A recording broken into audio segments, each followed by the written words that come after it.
Seattle looks to get back on track against Philadelphia while the Eagles try to stay in the hunt for the top seed in the NFC.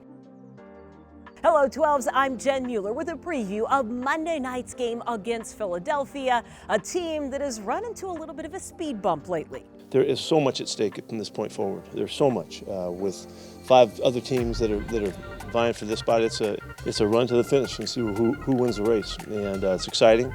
And we got to make the most of it and be tuned into it. And everybody's is well aware. We haven't missed that point from the other night. So everybody knows what's going on. Despite the final scores the last 2 weeks, Philly's offense ranks among the top 10 teams in total offense and points per game. Jalen Hurts' 31 combined touchdowns are the second most in the league. He has also turned the ball over 15 times, 4th most in the league, but remains a dynamic playmaker. Jalen is such a unique player. They're able to do all kinds of stuff, and he's a threat. He's almost rushed for 500 yards already, at this point.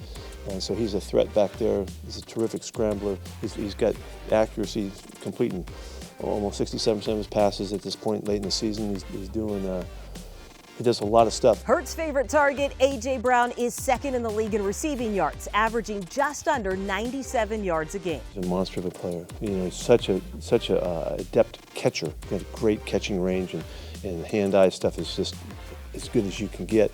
And then he's got the big physical makeup too that adds to it. So he's really hard to get into his space. The Eagles' run game has tapered off since week 4, but they are among the best in the league at moving the ball on 3rd and 4th down, thanks in part to their signature brotherly shove. The tush-push thing, I don't think anybody can solve it. You just try to, hope that you stop it when you need to.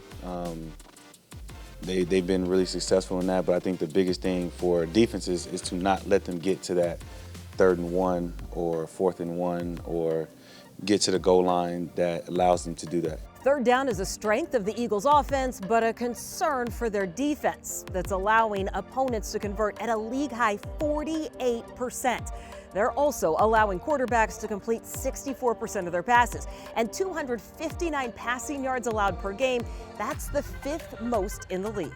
We're kind of on track with being a pretty explosive football team and on offense, and so we have to keep that going. I think we're 10th or 11th or something like that for explosive plays. It's a good part of our game, so we're going to keep trying to find them. The Eagles' pass rush has pressured opposing quarterbacks, but they're not necessarily getting home for the sack. Philly ranks just 21st in sack rate. Linebacker Hassan Reddick is among league leaders with 11. Defensive Rookie of the Year favorite Jalen Carter has produced 39 pressures and 4 sacks to go with 2 forced fumbles. They're loaded up front, they're loaded.